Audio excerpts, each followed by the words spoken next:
in the media conference with Lal Goel, which is brought to you by V4 News, Global TV, V4 Stream, Malnadu TV, News Gaon Se, Samvad Sarokar News, Organ Donation India Foundation and Gyan. Our endeavor is to enlighten you with the current topic. And today our topic is role of youth in peace building. Peace is a daily, a weekly, a monthly process, gradually changing opinions, slowly eroding old barriers, quietly building new structures, and however undramatic the pursuit of peace, that pursuit must go on, said John F. Kennedy. Peace building is an activity that aims to resolve injustice in non-violent ways and to transform the cultural and structural conditions that generate deadly or destructive conflict. It revolves around developing constructive personal, group, and political relationships across ethnic, religious, class, national, and racial boundaries. This process includes violence prevention, conflict management, resolution or transformation, and post-conflict reconciliation or trauma healing, that is before, during, and after any given case of violence. Peacemaking involves stopping an ongoing conflict, whereas peace building happens before a conflict starts or once it ends. Peacekeeping prevents the resumption of fighting following a conflict. It does not address the underlying causes of violence or work to create societal changes as peace buildings does. As such, peace building is a multidisciplinary cross-sector technique or method which becomes strategic when it works over the long run and at all levels of society to establish and sustain relationships among people locally and globally, thus engendering sustainable peace. Strategic peace building activities address the root cause or potential causes of violence, create a societal expectation for peaceful conflict resolution, and stabilize society political and socio-economically. The methods included in peace building vary depending on situation and the agent of peace building. Successful peace building activities create an environment supportive of self-sustaining, durable peace, reconcile opponents, prevent conflict from restarting, integrate civil society, create rule of law mechanism, and address underlying structural and societal issues. Researchers and practitioners also increasingly find that peace building is most effective and durable when it relies upon local conceptions of peace and the underlying dynamics which foster or enable conflict. In 1975, Norwegian sociologist John Gatland coined the term peace building in his pioneering work, Three Approaches to Peace: Peacekeeping, Peacemaking, and Peace Building. Youths as a conceptual category are frequently othered in the discourse on conflict. They are seen as potentially dangerous subjects, and policy approaches often regard them as a problem. Often, male youths in the age group 16 to 30 have been observed as the main protagonists of criminal and political violence. In other words, much of contemporary thinking on youth and conflict tends to be overly negative. It focuses on the dangers passed by disaffected youths, as is evident in the negative connotations of the youth bulge or at-risk youth concepts. A number of dangerous assumptions about the role, position, and contribution of youths appears to plague thinking among national and international elites, driving recovery efforts within societies in transition. The majority of national and international policy pronouncements or security-related programs in post-conflicts and fragile contexts reflects a polarized discourse. The UN World Population Prospects statistics estimate that there are 1.3 billion 15 to 24 years olds in the world, and nearly 1 billion live in developing countries where conflict is more likely to have taken place. In such demographic realities, the potential youths hold for change and positive action is the subject of growing research agenda. And this is particularly the case with the recent wave of social upheaval and humanitarian crisis in different parts of the world. A number of dangerous assumptions about the role, position, and contribution of youths appear to plague thinking among national and international elites, driving recovery efforts within societies in transition.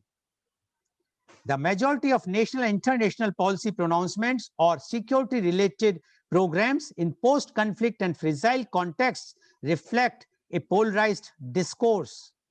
The positioning of youth in society has a bearing on their leadership potential and their possible role in peace building. The tension between young and old has been one of the key features of intergenerational shifts pertaining to the control over power, resource, and people. And to discuss today our topic, the role of youth in peace building, we have our chief guest. He is Dr. C.P. Habib Rahman.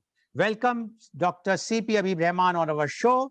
Dr. C.P. Habib Rahman is an icon of unity. He is the chairman and medical director of Unity Health Complex, Mangalore. He is an ardent campaigner of peace and harmony. He had introduced hospitality in hospital segment much before anyone else even thought about it. Dr. Habib had given lot of importance for human relations. Peace and tranquility in the district and in the nation is always given a priority. He is a management philosopher, and his views about global peace initiatives are highly appreciated by international authors like Stephen R. Covey, the author of 7 Habits of Highly Effective People. Several of his early warnings about economic and political failure are now reflected in the socio-economic situation in the country and world. Dr. Habib had visited Rashtrapati Bhavan in the year 2006 and had a long discussion with our former president, Dr. APJ Abdul Kalam, about the mad rush of politicians for attaining and retaining power. He had suggested that educating politicians for self-realization as the only way for making Indian politics truthful and transparent. Political leaders should be exposed to higher learnings about human behavior. This can help them to discover themselves and the purpose of their existence in the world. This will only lead them to achieve peace within themselves. Country will become peaceful when leaders in the country achieve peace within themselves. Dr. Habib always compared planet Earth being a flight. It may collapse when the passengers go against peace in the flight. Welcome, Dr. Habib Rahman, our show. Dr. Habib, your CV or your introduction is so long, and I have whatsoever I can edit, I could, but I know that if I will read the entire, it will take my entire program. But because your achievements and because of your role, it's especially in the peace, is very, very, very appreciable. Now, we would like to know the role of youth in peace building. Dr. C.P. Habib Rahman, please. Thank you very much, Mr. Lal Goel, for your wonderful program and also inviting me for this novel program of this role of youth in peace building. Of course, both are very important, peace and the youth. See, today, the world in a developed situation, so much so, the whole world looks like one home and humanity as one family. No longer we can say my country, my place, my region, my continent, because transformation has taken place through technology. The human interaction is so vast and so interrelated that people recognize each other, whatever they can contribute to the nation or the world as a whole. Now, when you think of the whole globe as we think when you talk about constitution, we the people, we always address that. We the people of India, we the people of America, whatever nation you belong.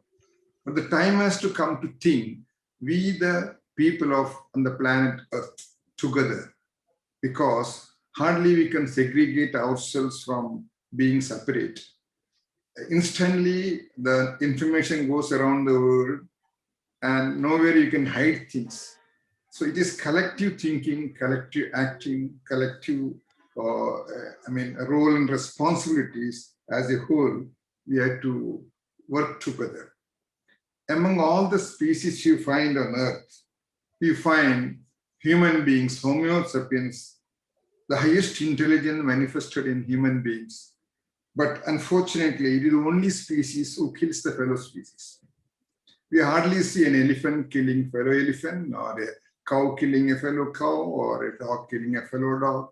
We don't find all this in the lower animals, but we find in human beings.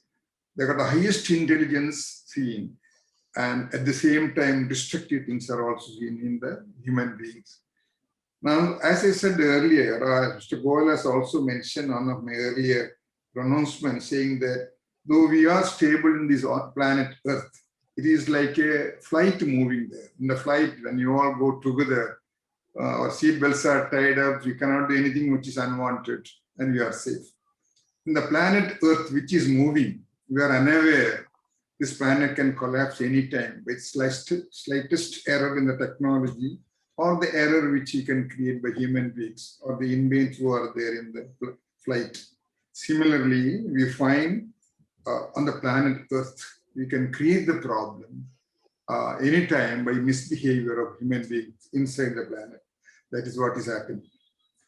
Now, the question is, all the humanity has to awake together now and find out, think collectively and objectively, and find out what role we can play in this planet Earth, or how best we can retain our civilization, we can retain our own species surviving in this planet Earth. Because when you look at the whole universe, sometimes you wonder, we are left alone in this universe, human beings. We don't have anybody else to support us. So time has come to think collectively, objectively, and also for our safety. Now, when you look at the role of youth in peace building, we look our ages, 1 to 10, or whatever the ages are there, 20, 30, 40, 50, 60, 70, 80, 90, and then we leave the planet Earth, or we leave our life. But there is another way of looking at the ages. There is ages in decades. First 0 to 10 is the first decade. Then you come from 10 to 20, the second decade, 20 to 30, the third decade, 30 to 40, the fourth decade, so on and so, till about 80 or 90. Beyond 80 and 90, seldom people live. So the most important part of one's life is the youth, which is from 15 to 25 to 30 years. At this age, you find youth has got everything possible at this lifetime, because one is full of energy. Secondly, he has got all kind of movements. There is no much limitation. It's open-minded mind, and he can go and explore anything what he wants. And mostly you find the youth have got a lot of activities in sports, and also you find they are ready to fight in the war fields there. So youth has got the potential in them, which is sometimes unleashed, most of the time unleashed, but has stored much as an energy in there. So this is the right time. The youth can come forward to protect the planet Earth and its contents, and mainly the human beings. Now, the most important things about the time of these 15 to 25 years is, what you see in the youth are what is called change in their patterns of behavior, voice changes, sexual attraction to the opposite side, and all these chemical and biological changes you find in the human beings there. And most of the people, unfortunately, are not able to utilize this changing pattern for their benefit. They are lost in drug addiction, they are lost in alcoholism, they are lost in sexual embarrassment, all this kind of behavior, because there's no proper orientation for them to go into proper direction.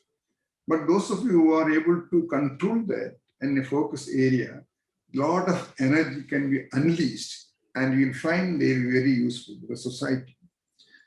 And I think the time has come to you to take over this from the people who are aged, because they are unable to move.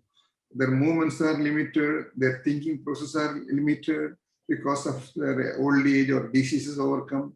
These youngsters don't have any diseases. They are full of activities, but their energy is unleashed. They still have potential energy stored. So how to unleash the energy so that they can have a better future for themselves and for the humanity as a whole. So the real thing what you find is most of the people will go for leadership. When you look to leadership, what type of leaders are? There are a lot of books on leadership. There are eminent leaders around the world in history, fine. But one thing very commonly dominating is the political leaders. The leaders who are in the control of the whole nation or the countries or a region, whatever you call it. So once the political leaders are well molded to humanity as a whole, as I said, for the safety of human beings on this planet Earth, perhaps a lot can happen for the world as a whole. So political reformation of ethics and basis is one of the most important things the youth should focus on for the next generation. Because as I said earlier, politicians are having something which they are lost themselves. Their only purpose in life, it looks apparently from outside, is attain and retain power. It is good to attain power and also to retain power. But what for they are doing this, they themselves are not aware of it. You know, sometimes when they get power, they attain the power, retain the power, every means, using all kind of violence and etc. Or authoritarianism which they use to control the people under them. But what for? After some time they die. They have go like others. What contribution they have? So we have to look for as a model for leadership. And in our region, in our country, like India, fortunately we have some leaders who are seen as a model for us. And I can pinpoint there are a lot of leaders. Our freedom fighting and our freedom struggle was based on the leadership. Fortunately, all the freedom struggle who fought were intellectuals. It's not the physical violence as you see there and all.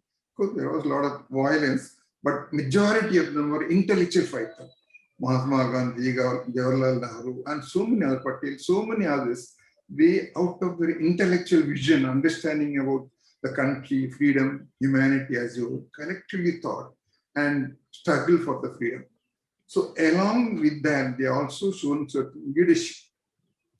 And the prominent leaders, which comes to my mind at this moment with this short time, is two important persons, which are one is our father of the nation, Mahatma Gandhi. The second one is Dr. APJ Abdul Kalam. These two both look alike in many ways together. Mahatma Gandhi, the only leader in the world, political leader in the world, who struggled for the freedom of the country, but at the same time, never looked for a position to dominate or rule the country as such. It's a standing example. Not only that, he focused his biography and gave a title, My Experiment with Truth. My Experiment with Truth. Why did he choose the truth word as an experiment? Because he wanted to experiment what happens when you follow the truth. And he followed. So it is very important for us to understand Mahatma Gandhi's role, not only in our country as a freedom fighter and a model for guidance, but for the whole humanity. Surprisingly, many of you may aware or not be aware that Mahatma Gandhi is quoted by many management consultants around the world, like Stephen R. Covey and to many others. Wherever you see the management notes, you will find Mahatma Gandhi's name. Why it came like that with the management people? Because he lived to what he said. He honored his words. And his life was a message for others. So you find non-violence, a new word invented, found from him to the world as against the violence. When America bombed and Japan in the Second World War with all nuclear weapons, Gandhiji brought what is called non-violence satyagraha, ahimsa, and won a freedom for us. It was a weapon used for the freedom of the country. So new thinking process has come, and based on these ethics and values, there's a future which can be followed by the youth. Please do not follow the violence as a means to solutions. The greatest problem what we have got is there are a lot of problems on the planet Earth. Our climate change is a major problem, and our violence as a means to solution is also a problem, either by terrorists, by small group, or by other people who think they can do by power, with their power, they can do and exploit the other lower people as it. So violence is never the solution. Non-violence is the best solution we have found, and this was practiced and shown by our leader, Mahatma Gandhi, and the whole world has accepted that. Another one we find is also APJ Abdul Kalam as a leader. He has focused his mind mostly on the youngsters. The energy what he has got, the youth, what I was trying to express, the enormous energy they have, which is not exploited nor used to the maximum for the benefit of them as well as for the fellow. So the right thinking should be how best you can exploit your hidden resources by scientific method. He was a scientist. Science is the one I was always telling, the truth is a word we find in all scripture. I am the truth and the way is found in Bible. Satyamaya Jayata in find Vedas. Haqq is found in the Holy Quran of Muslims. But none of them follow the truth. We the scientists who follow the truth. The scientists never follow the falsehood, and they succeed in life. Similarly, if the various religious, other intellectuals follow the truth, there will be peace and harmony in the world. So we have to focus on APJ Abdul Kalam approach with a scientific temperament on every basis of life. As I said earlier, Mahatma Gandhi wrote his biography on truth, and my experiment with truth. Scientists do experiment the truth and succeed in life. So these two biographies of Mahatma Gandhi as well as Dr. APJ Abdul Kalam are two leaders where you can emulate to find the reality of life, so that you can sustain our civilization as well as peace in the humanity.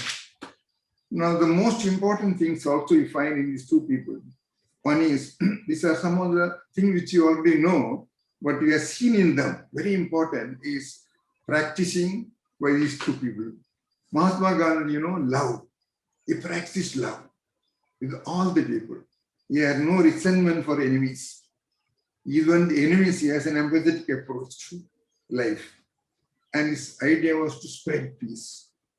Now, even APJ Abdul Kalam also was trying to spread peace and also try to exploit the youth energy where he can get maximum benefit for themselves and for humanity.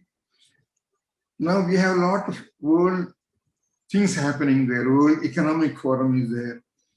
So by which the world thinks collectively, all gather in Switzerland and see what we can bring economic freedom to the world. Man has become homo economicus, and that's our problem. See, man has to become humanity as well. Human beings should be building on human beings. How best a human being can be seen by the fellow species, or else even other species, if they can understand. So the World Economic Forum, let it go in its own way, whatever they can do. But the youth should form World Peace Forum by youth. Once the world become youthful and promotion for peace, a forum is created, lot of opportunities for the others to find out what the youth can contribute to humanity. As I said in the beginning, youth has lot of energy in them unutilized. This kind of energy will not go to you when you get aged. After 30 to 40, 50, your energy will be much less than your 15 to 30 years.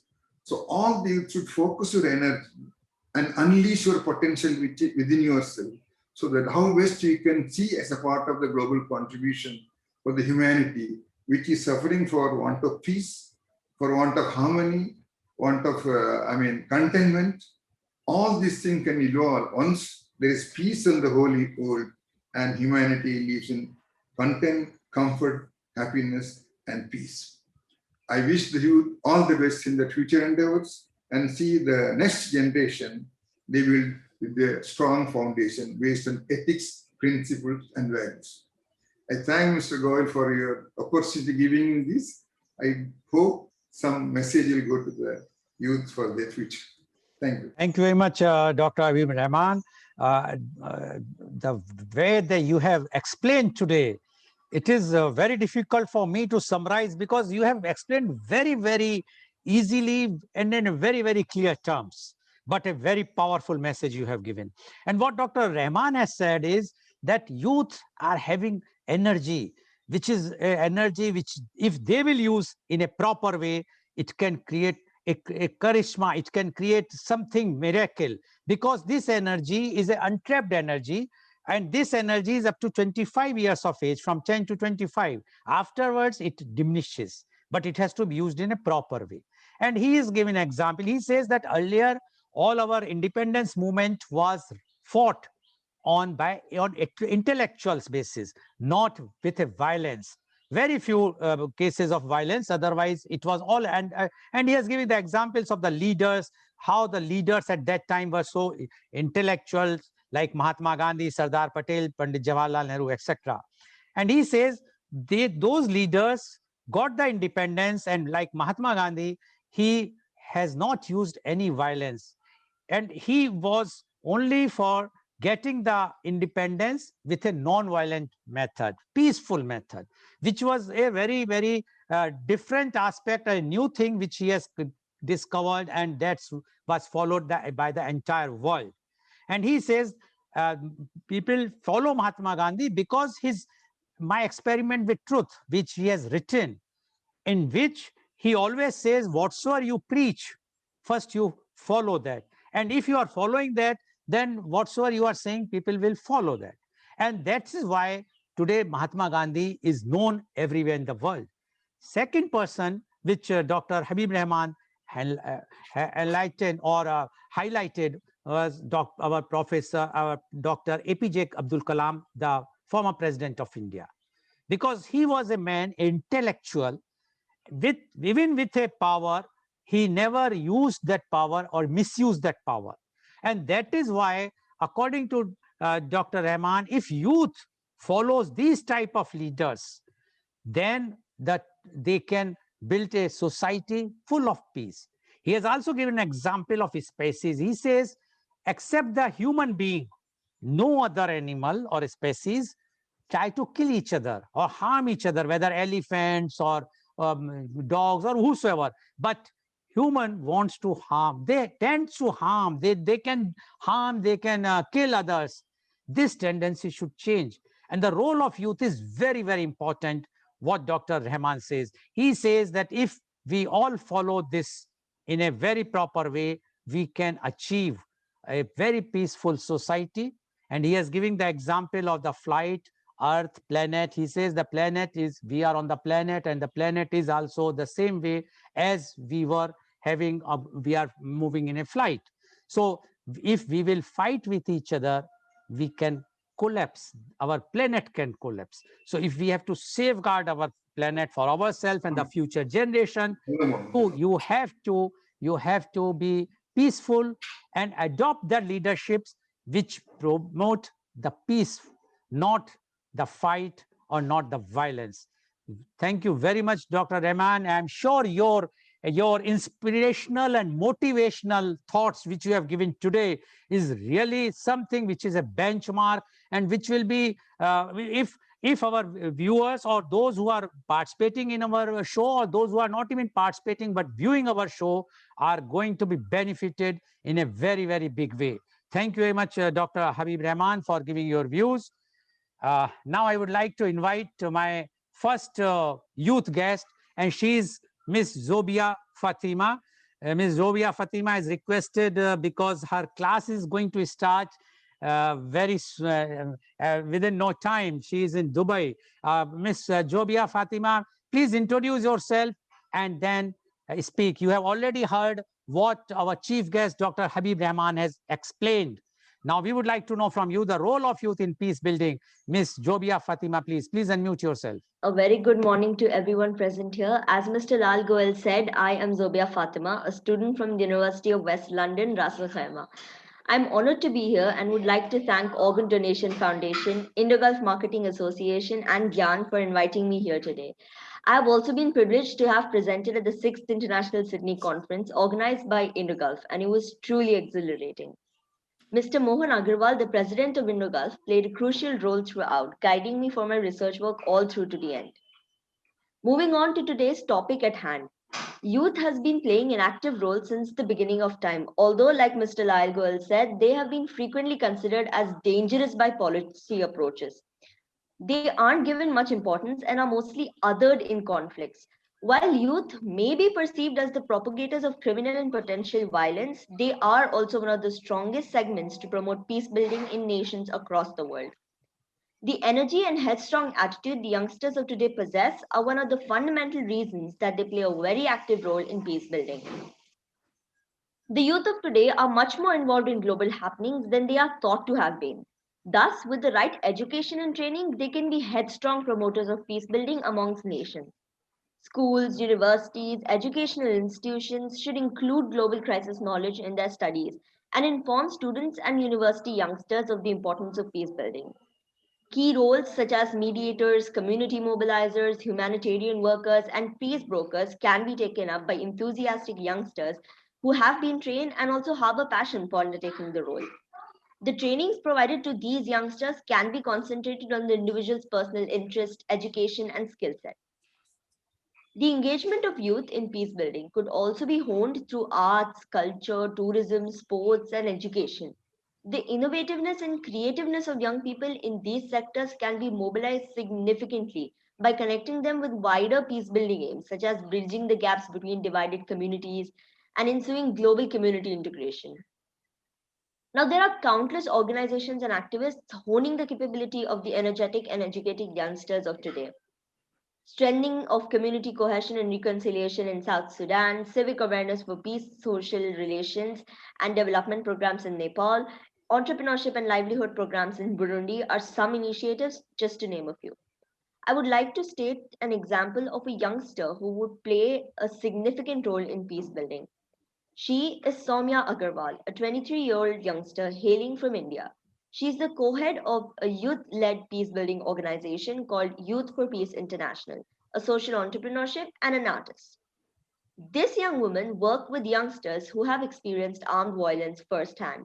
She fuses together her passion for art and peace building together by providing art therapy for rehabilitation of refugees and violence against women.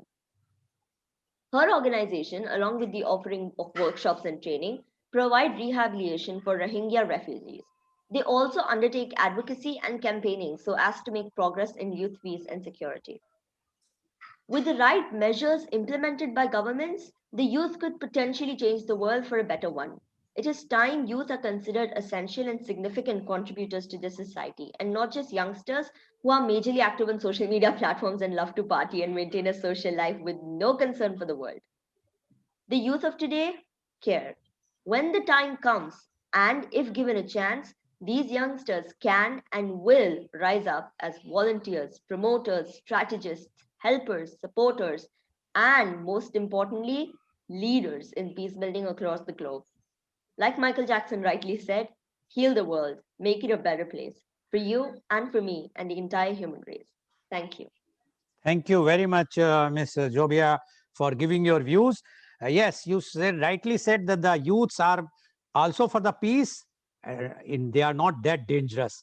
That's what our chief guest has mentioned today, that the youth have the energy. Now it is up to the youth where to use that energy. If you use the energy for peace, then definitely we will have the peace on the earth.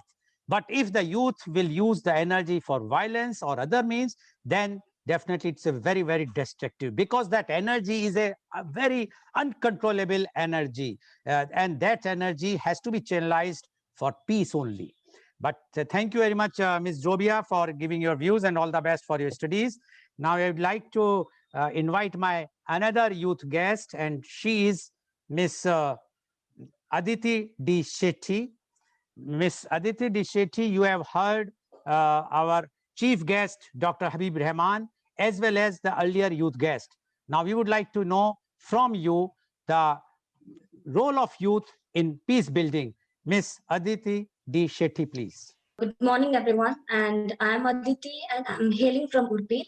And I go to Pune Pragya College, and I'm second PU right now, and I'm a science. Like as you all know, that today our topic is the role of youth in peace building, and I'm really thankful to Lal Goel sir and the Global TV for like letting me participate in this media conference.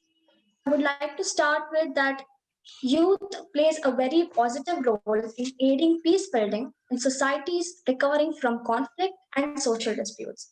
We all have been watching news, and you'll always see that in the news that the youth are participating in protests, and it can be anything regarding the farmer rights, which is recently you can see in the news, and the protest in a pandemic, whether the schools should reopen or not, or whether the colleges should reopen or not, or whether it can be about conducting exams. And as a college student myself, even I was very scared that, oh God, the college shouldn't start.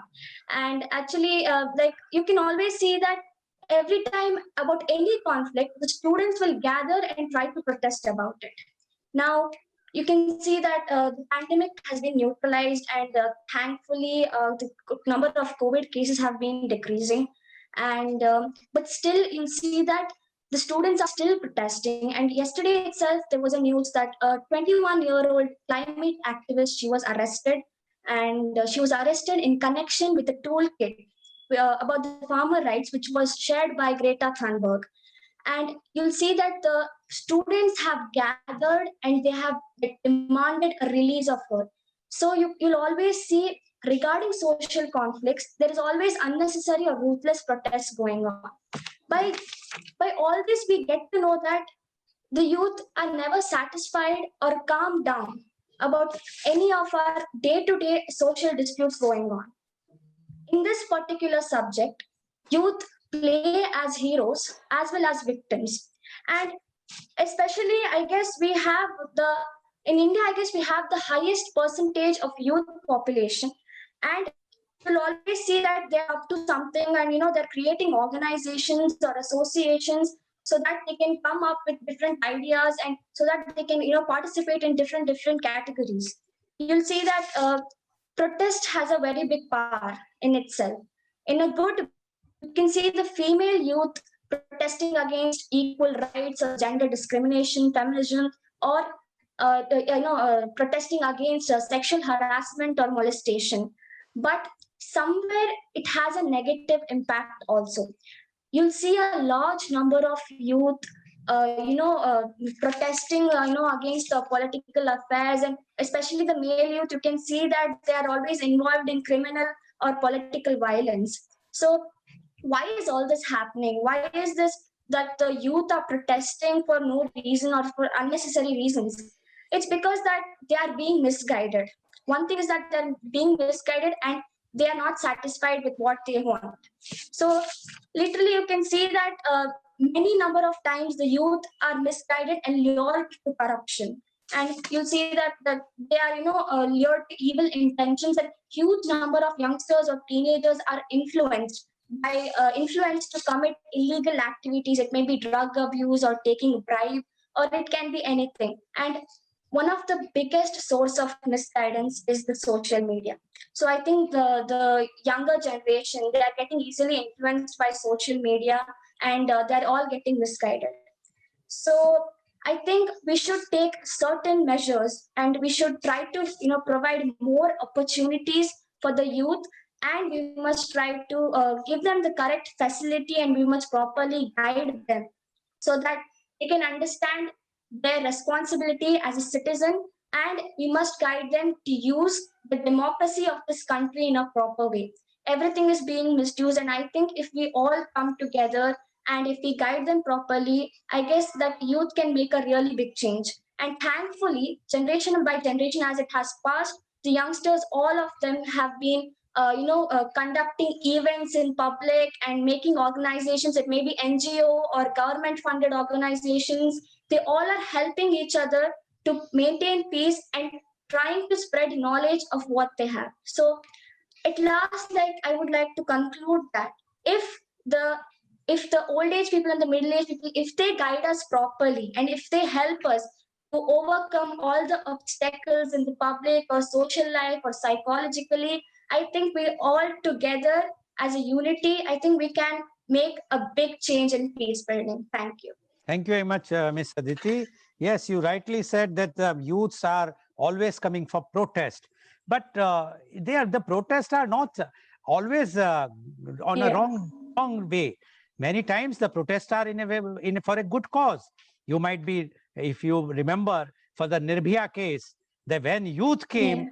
then only the new laws were formed and for the rape victims. And so many times the youth changed remove the evils from the society. Even our independence movement was by the youths initially. When Mahatma Gandhi started his independent movement, he was a youth. So it's not that youth always goes in a wrong direction. And as our chief guest mentioned, the energy. So if the youth have that energy, yes, it should be channelized in a proper way, in a correct way. Everyone, all the senior citizens or the adults, all the parents, they always want to guide in a proper way. No parent would misguide their own children. So youth are the children of this entire country. So nobody would like to misguide you. You have to come. You have to protest if the protest is for a proper cause. But yes, if it is not in a proper cause, we should not protest. Rather, we have to convince others. Thank you very much, Ms. Aditi, for giving your very good views. I'm sure the youths who are going for the protest without knowing what is the cause and try to destroy the public property is also wrong. Non-violence is not acceptable by anyone, whether it's a youth is protesting or anyone is protesting. Yes, sorry, violent protest, but if it is a non-violent, yes, then it is, if it is for a good cause. Thank you very much, Ms. Aditi. Now I would like to invite my next youth guest, and she is Miss Alfida A. Ahad. Miss Alfida A. Ahad, you have heard our chief guest, Dr. Habib Rahman, as well as you have heard the earlier youth panelist. Now we would like to know from you role of youth in peace building. Miss Alfida A. Ahad, please. I'm Alfida Abdullahad from Idiki district of Kerala. And currently I'm doing my post-graduation at Al-Azhar College of Arts and Science, Todupuzha. And as we all know, we are here to make a talk on the role of youth in peace building. And I just commence my talk with the words of the former Prime Minister of United Kingdom, Benjamin Disraeli. And his words are, "The youth of a nation are the trustees of prosperity." Youth, the word can be defined as the appearance, freshness, vigor, spirit, etc. Youth is the backbone of any nation. About 34% of Indian population consists of youth. The power of youth is the commonwealth for this entire world. They are the faces of our past, present, and future. Peace is a concept of societal friendship and harmony in the absence of hostility and violence. Despite the fact that 1 in 4 young people around the world are affected by violent conflicts, youth are often blocked from positively contributing to their resolutions. This is due to the common perception and stigmatization of youth as either passive victims or violent perpetrators. Such stereotypes deny youth's role and their positive contributions to creating sustainable peace.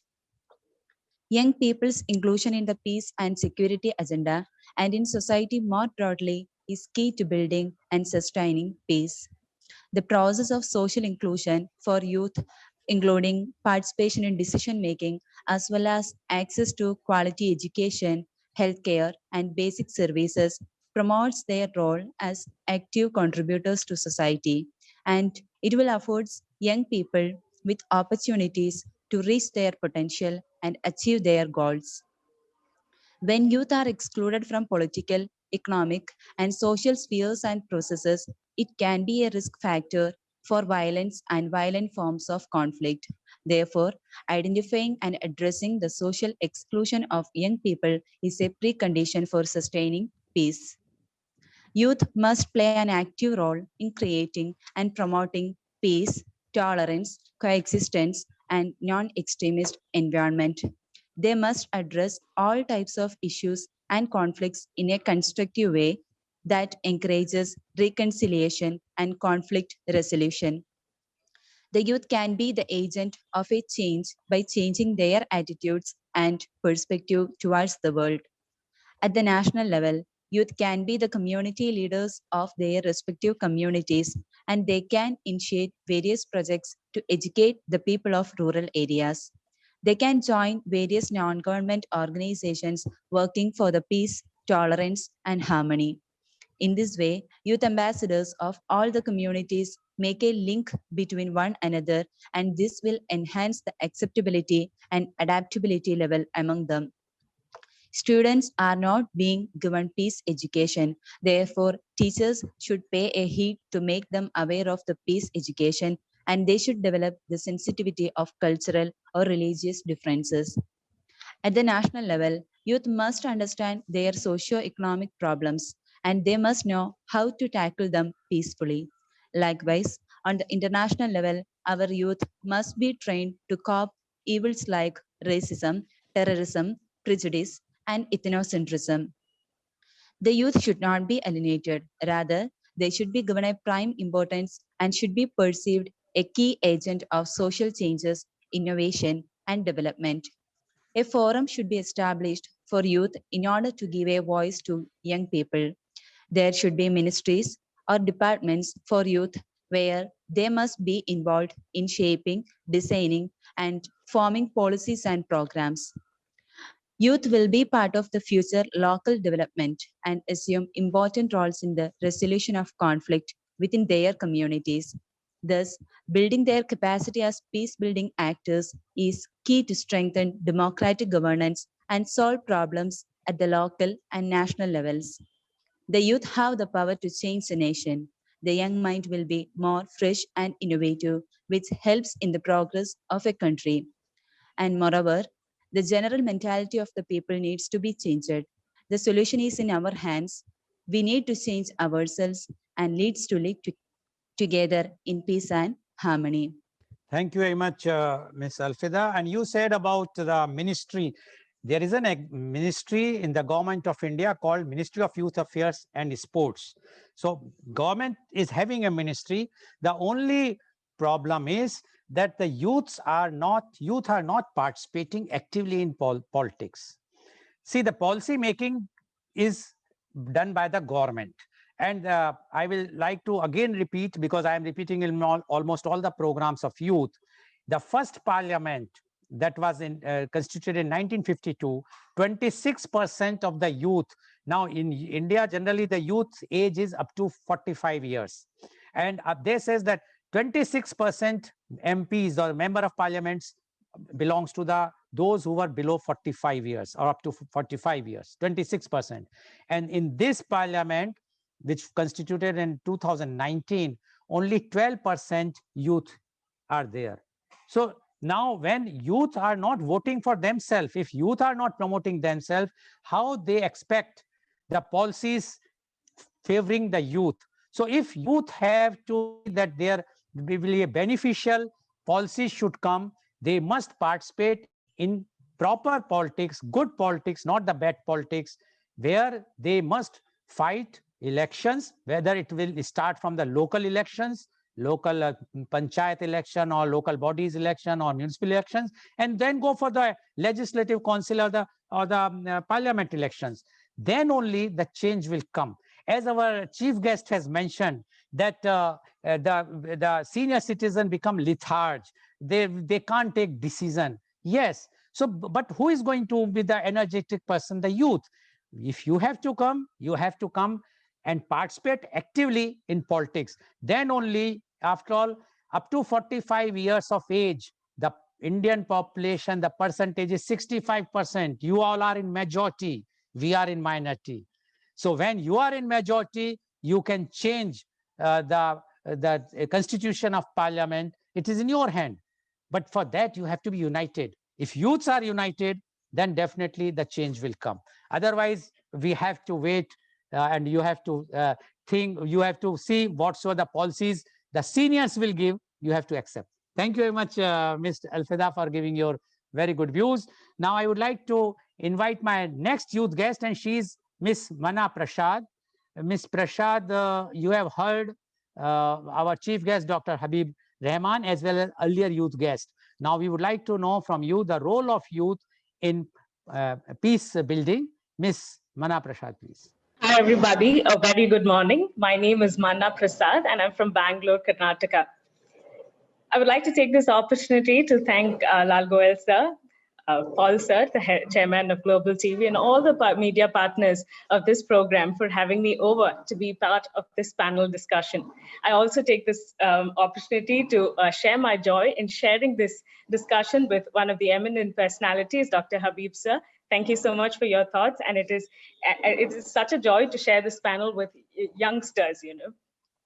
Let me begin my talk on my opinion of the role of youth in peace building.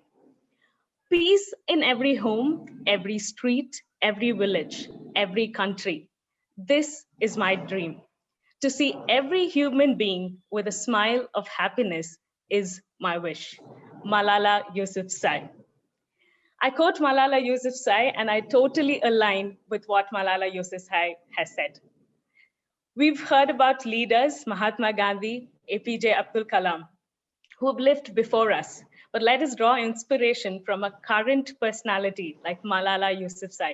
She needs no introduction. She is the youngest Nobel Peace Prize laureate. She is the UN Messenger of Peace. And this is what Malala had to say about peace. And if such a youngster can tell the world about how to bring out peace in this world, you and I can become agents of peace. And the reason why I believe that you and I can become agents of peace is because the word youth, the first three letters of the word youth stands, or it reads YOU. So you have the power to bring about this peace.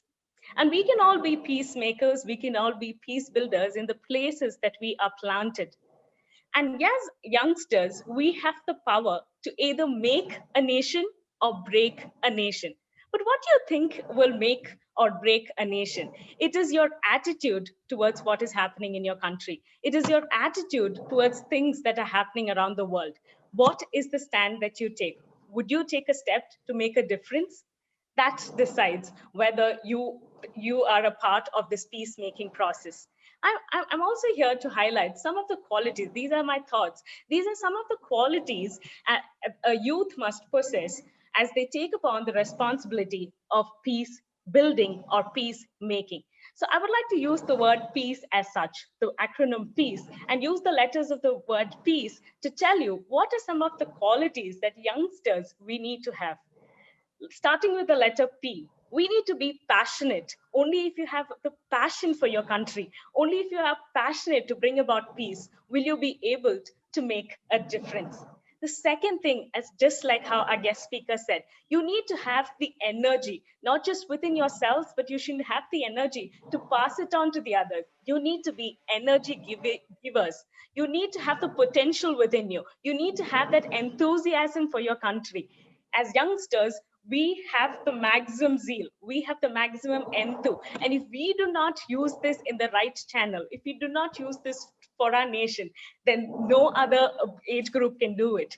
And when I say youngsters, I would also like to say that it is not just that bracket between 15 to 35. Anybody who is young at heart and who has the zeal to make a difference for the nation can be part of this peacemaking process. Moving on to the third letter, that is A. You need to be available. You need to be accessible. Only when you are available, accessible, can people approach you, can you do something for your country. We can all have the complacent attitude, we can always have the laid back attitude, but it takes that initiative to be available. And the fourth one is C, commitment. Yes, it's a lot of struggle. You can always take the back seat and say, my small effort is not going to make a difference. We all believe that it is easier to be that couch potato and not do anything for our nation, but we can do so many things. Small effective steps, little drops of water make a mighty ocean. Likewise, the little efforts that we as youngsters do can bring about a change in this world. Last is E. You need endurance. It requires patience. It requires forbearance. And you will need to have these qualities to bring about peace. And Malala Yousafzai also says that yes, we will have conflicts, we will have injustice in our world. But how do we solve this? It is only through peace. It is only through dialogue. It is only through educating, in bringing about awareness. So this is what I want to say. As youngsters, we need to have these qualities. We need to be passionate. We need to be energetic. We need to have that commitment. We need to be available. We should also have that endurance. But also, what is the role of youth in peace building? I would like to again put that in certain words to tell you. In order to be a peacemaker or a peace builder, you need to be a risk taker. Only when you go that extra mile, only when you are able to take the risk, can you make any difference in your country. We all believe in India. We all believe in the system. You can have little faith, you can have great faith, or you can have no faith in the system. But it requires you to first be that risk taker. Second thing, you should be a change maker in the places that you are, in the individual homes that you can bring a change about, in the workplaces, in the society, and in the community at large. But you have, the change begins with you. Mother Teresa very rightly says, peace begins with a smile. Sometimes it is the little conflicts that we have at our homes, at our workplaces, that would also contribute in the overall peace building of our nation. So we need to be those chain breakers. We need to be those tradition creators, those risk takers, those policy makers. It requires you to take that first step. Faith is about taking that first step even when you don't see that whole staircase. Likewise, it is with peace. William Carey has said this quote: expect great things from God and attempt great things for God. Likewise, if you're expecting great things from your nation, you need to also have those attempts. You need to make those great attempts. Mother Teresa said, you don't have to do great things, but you can do little things with great love. Likewise, you can do little things with great peace, uh, with great peace. And let me also let me also tell you as to why I think the youngsters have so much of zeal. Because youngsters have the ability to do what the others cannot do. Okay, we're able to participate, we're able to prevent, we're able to partner, we're able to do so many things.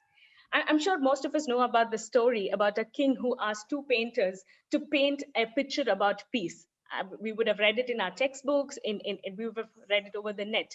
The king asked two painters to paint a picture of peace, and both the painters painted a picture of peace. The first picture had a serene lake, a calm lake with mountains, with the blue sky, everything serenity. And everybody thought that this painter would win the prize. But there was a second image that the painter did. The second image had likewise a serene lake. It had mountains, but it has turmoil all around. It had turmoil all around. There were waterfalls there. There were gushing of waters. But in one of the corners of the painting, you find a little nest with two birds in it, and the mother taking care of these birds. Okay, so likewise, peace.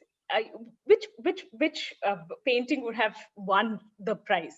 I'm sure it is the second painting, because peace is not the absence of noise. It's not the absence of trouble. It's not the absence Please of be brief. disturbance. Yeah, it's not the absence of disturbance. It is being calm in your heart in the midst of storm.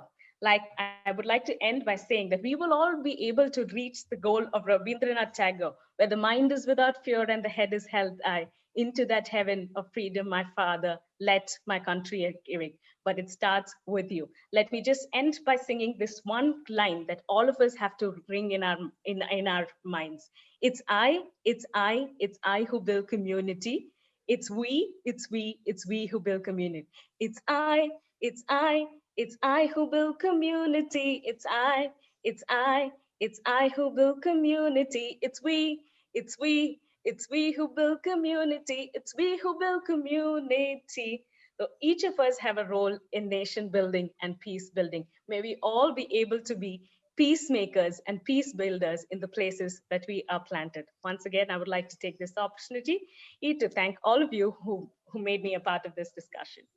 Thank you very much, Ms. Mana Prasad, for giving in detail this description about the peace and peace building. Thank you very much. And you have given so many quotes. And I do not like to now summarize because of the paucity of time, but you have made your point very positively and very authentically. Now, I would like to move to my next youth guest, and she is Miss Raj Lakshmi R. Miss Raj Lakshmi R. Miss Raj Lakshmi R, you have heard our chief guest, Dr. Habib Rahman, as well as all earlier youth guests. Now, we would like to know from you the role of youth in peace building. Miss Raj Lakshmi R, please. Myself, Raj Lakshmi. I'm a postgraduate student in English language and literature at Al-Azhar College of Arts and Sciences, Todupura. I'm hailing from India. First of all, I thank Dr. Lal Goel sir and Paul sir for having me here for this. So moving on to the topic, that is the role of youth in peacemaking. Acting towards building peace in the everyday life are fundamentally defined by the space where the people operate in and by who is acting in it. In situations of insecurity, violence, and conflict, it is people within everyday structure who mobilize and act to minimize risk, to foster relationships, and to build structures and practices of peace. Yet, often, people confound notions of the best suited citizens overlooked in discussions of building peace. Considering the youth-led dimensions of peace building, the political spaces created and negotiated by young men and in conflict and post-conflict settings, we know the survival strategies of actual young men and women. These survival strategies are also often political actions engaged in conflict with the transformation process. For young people, everyday life in many cases is a constant negotiation with and sometimes transgression of expected norms, whether it is because they took up arms in the conflict, or they are living with inadequate food and shelter, or they are unable to access education, or are carers for their siblings or family, for example. We can trace their involvement in daily efforts to seek basic needs, to advocate for their rights, and to care for their families and communities.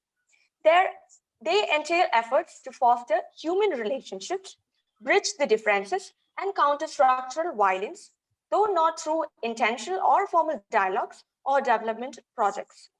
These practices at an everyday level complicate the picture of notion of peace and thereby strengthen the case for considering the contextually specific roles of youth in peace building efforts. Not only in the so-called private realm, but rather we see young people mobilizing through large-scale social movements and thereby claiming public and political space in the discourse. It also collapses the public-private divide. The cycle of poverty, hopelessness, and frustration amongst the youth in India gets fueled by lack of access to education, basic social services, economic opportunities, grievance over injustices, and a generalized disruption in the political system. To be known, the participation of youth in violence and extremism has remained extremely limited. The global research too demonstrates that the youth who participated actively in violence are a minority, and on the contrary, many play active and valuable roles as agents of positive and constructive change. The youth-led social and political movements, peace building, and conflict preservation interventions taking place at the local and national level help build more peaceful societies and catalyze more democratic and inclusive governance. So India could definitely make advantage of its youth bulk in that case.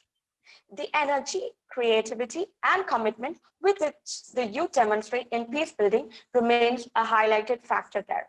To cite an example is of the Youth for Peace International, which was earlier discussed by one of our youth guests today. That's the incipient effort from youth peace builders under the leadership of the YFPI, that's the Youth for Peace International, to form national coalitions on youth, peace, and security in India.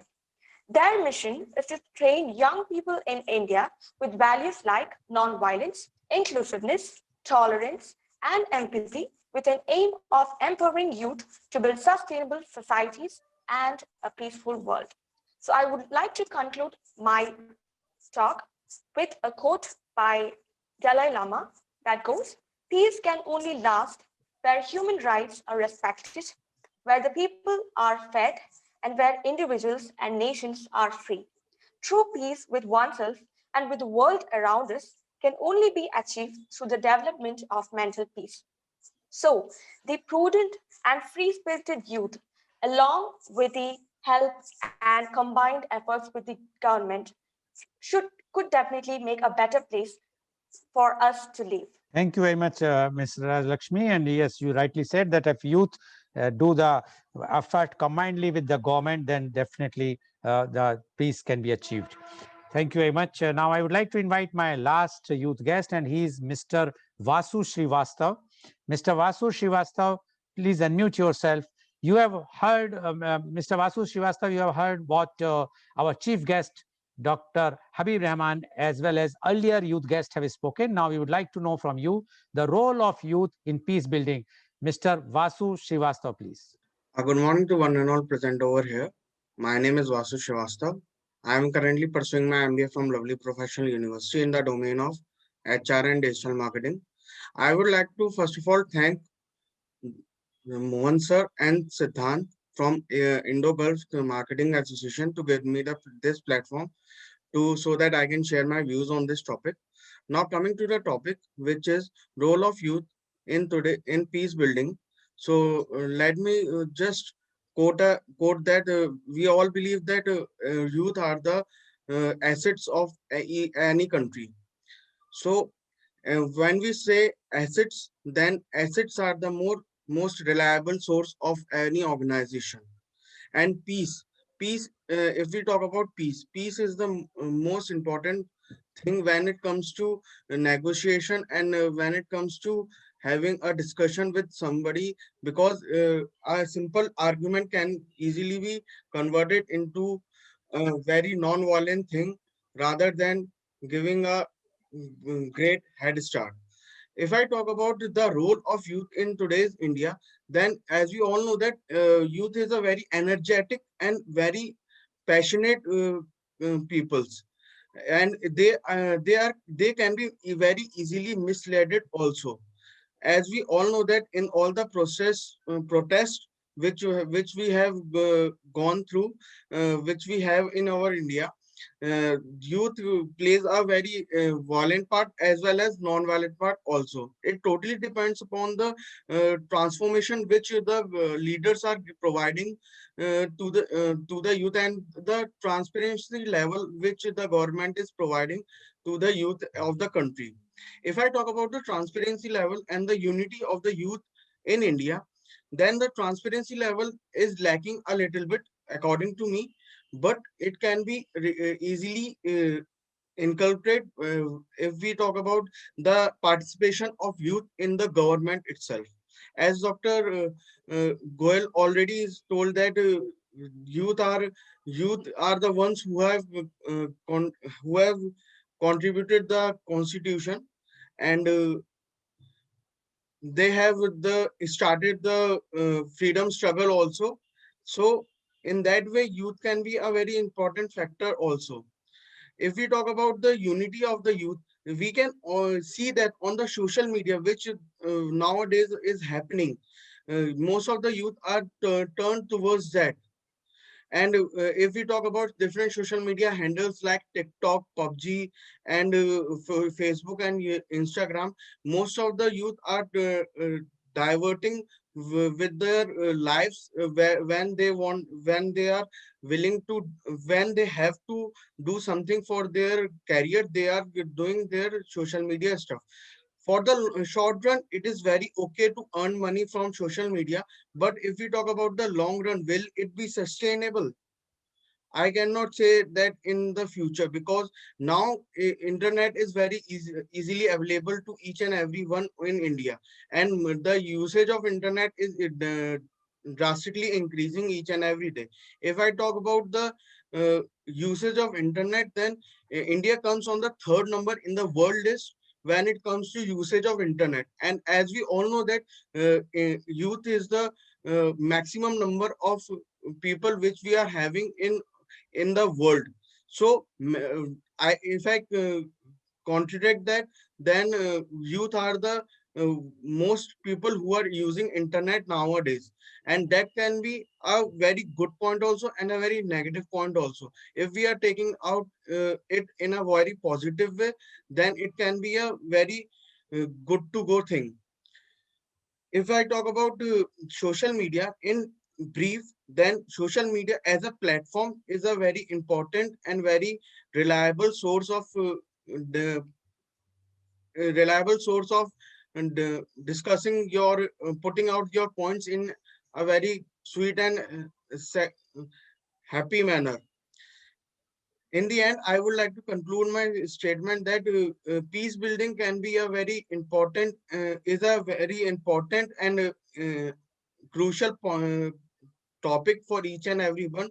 But if we talk about the transparency level, and if we talk about the unity of the youth, then if it takes in a right manner, then it can be very easily uh, transforming the aggression or violence towards the peace. Thank you very much, Mr. Vasu Srivastava, for giving your views. I'm sure that today's whatsoever views have been expressed by our youth guest are going to be again is something which is going to create some changes in the heart of youths.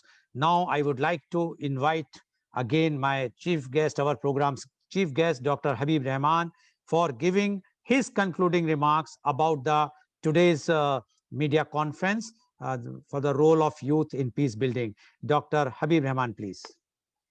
Thank you very much, Mr. Goel, for giving me again a chance to conclude today's program. It was really a good opportunity for me, as well as for all of us, to know more about peace requirement and the role of youth on the peace. Now, I congratulate all the youth who has participated and shared their views on the subject. As I said in the beginning, the youth are mostly students, mostly who are here are students. The first and foremost thing which I would request them is to focus on knowledge. See, very important thing is, your primary area is because we human beings are known for knowledge. If you have knowledge, then you are something above. America is dominating because they have mastered knowledge, or the Europe has mastered knowledge, Japan has mastered knowledge. So first role of you is to focus on knowledge. And mind you, the two important things, there are two types of knowledge. Little apology to those people who are agnostic and atheists, or maybe neutral view without religion. He is saying there are two types of knowledge. One is the divine knowledge, one is the acquired knowledge. Divine knowledge is the knowledge which you acquire from your parents, your religious background, if you have Hindus or Christians or Muslims or whichever religion you belong, is the divine knowledge comes to you through as a values for life, and also seen as cultures. Some are seen as cultures, a good culture for a noble family and future generation. Don't give less importance to this divine knowledge. Try to find out the truth through your truth weapon, as I said, to divine knowledge. The second is what is called acquired knowledge. Acquired knowledge is a very important thing. Today, if anything is progress, because the knowledge which has acquired through generations.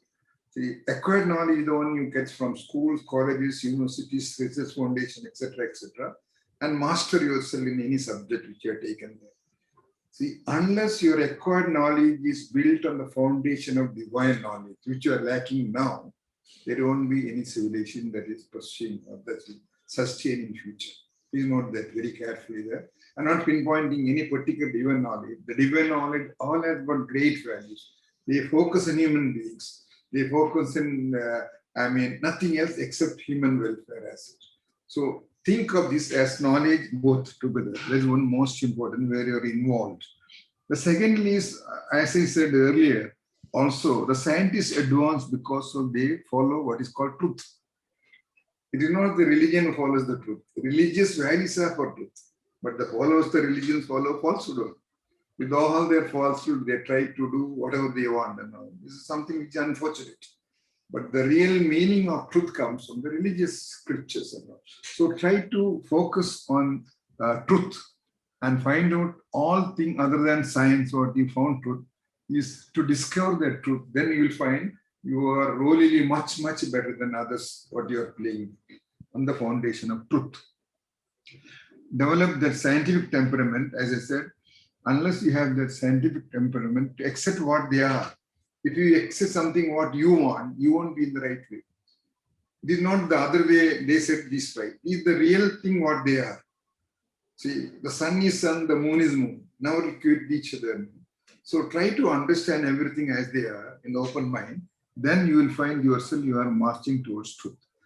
Then you must develop an open mind and an open heart. Open mind means you open to everything what is there, as I said, realistic.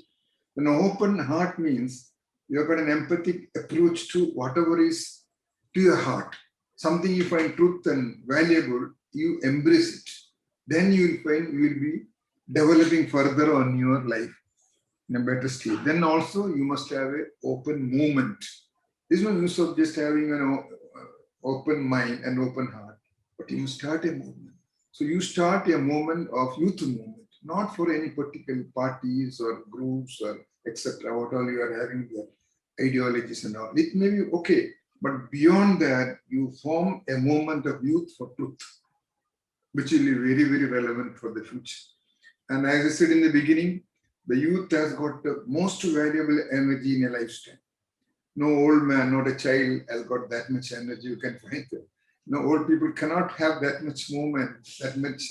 See, now I am 79, I am able to talk and move, but not be like you who are there. See, Mr. Goel is very active, it's a youth mind he has. You must develop a youth mind as such, whatever your age, but the real youth is inherently seen in a youth between maybe 15 to 30 or 40, whatever the ages they define there. So have a movement on youth, on truth. That is very, very important there. And you will be always successful and you will be dominating us. Just as scientists who follow truth as their motivation, so also you follow truth as a motivation, you will be the leaders of the world. Gandhiji wrote, my biography, my experiment with truth is biography. The whole life was like that. So it's very important to focus on truth. In conclusion, I would also say, youth are lost also by violence, unwanted things. And many people you have mentioned here also, so many things what is happening is unwanted.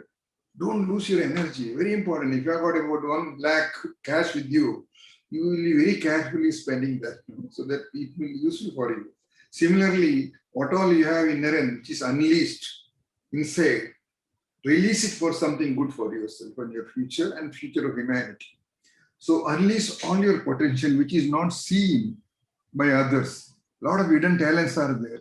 So focus on that, unleash them, and let your family members and others also, let's see what exactly you will have. You will discover yourself, and the people also will discover themselves on Gandhi or APJ Abdul Kalam or any other prominent man we've seen and recognized. I wish each of you best of the future. Thank you. Thank you very much, Dr. Habib Rahman, for giving your, again, I will say, inspirational and motivational thoughts. And I'm sure that this type of thoughts, which are given by a very experienced, talented person, is going to be a something which if the youth of today just follow them, then they can achieve, like Dr. Habib Rahman, who is an achiever, who is a visionary. What he has thought initially, he has shown. So it's like that the experiment of truth is also says whatever you think, try to achieve that. And that's what our chief guest life is, the achiever's life. And I'm sure all of youth can also achieve. As our chief guest said, just take acquired knowledge, and knowledge if you acquire, there is no way that anyone can stop you. Now, as I have some time, only 30 seconds each of you youth, just tell one suggestion you want to give to your fellow youth. Only one suggestion. I am starting from Miss Alfida Abdul Ahad. One suggestion for the youth, 30 seconds to you. Youth should be included in all types of processes, like in decision making and on organization authorities like that. Okay, thank you very much. Miss Manna Prasad. We need to have the right devotion, dedication, and determination for the peace building process. And this will be possible only when you dream, believe, inspire, love, and go on with the peace building process. Thank you very much. Miss Raj Lakshmi R, please. As youth, we should, as all our guests have mentioned, we should know to channelize our energy. And to be the future's peacemakers, first we should know what peace means, as it could differ with the different contexts. And first, we should instill the value of peace within us, and then we should go on to building peace in our society. Thank you. Thank you very much. Mr. Vasu Srivastava, please. So, according to me, if we talk about youth, then it can be a very important factor in peace building. And if we strengthen ourselves and if we work in unity, then we can achieve any milestone, whether it is peace building or whether it is development of India. So that can be a very crucial thing, sir. Thank you very much. Thank you very much. So today you have seen that the youth have very important role to play for peace building. As our chief guest, Dr. Habib Rahman, has clearly mentioned that if the youth and channelize their energy, which they inherit, they can do wonders. And that is what the today's youth are expected. And those who have participated today, those youths, the views, it clearly shows that the today youth wants to the peace. They want a society with where no communal or no other disturbance will be there. That is what the youth want. I am sure the civil society, which includes the senior citizens or the adults, must also take a lesson, and they should also try to give such type of atmosphere, such type of feelings to the youth that they can work for the peace building, where in which so that our country, which was earlier like called that India is full of peace, can again attain the same situation as far as the peace building is concerned. Thank you very much for joining our show. Today's telecast, which was telecasted live on V4 News, Global TV, V4 Stream, Malnadu TV, News Gaon se Samvad Sarokar News, as well as was shown live on Facebook and YouTube. And our endeavor is to bring to you every day a new topic. And tomorrow our topic is fishermen, problems and prospects. Yes, after all, we are the citizen of India. We have a community called fishermen. We must think about them also, not for us only. So the topic is fishermen, problems and prospects. And the guest panelists are Dr. C.V. Anand Bose, IAS, one-man expert commission on labor, Government of India. Dr. M.V. Gupta, world-renowned scientist who was involved in fisheries research and development for over 55 years in India. And Mr. Neoli P. Rajshekharan, writer, music composer, and CEO of Guru Management Consultants, Bangalore. Please tune in tomorrow for media conference with Lal Goel at 10:30 a.m. Thank you very much, our chief guest of today's program, Dr. C.P. Habib Rahman, and all the youth guests who have participated in our program. And thank you all the viewers for viewing our program. And I'm sure today's program, which has given so much enlightenment as far as the role of youth in peace building. Thank you very much.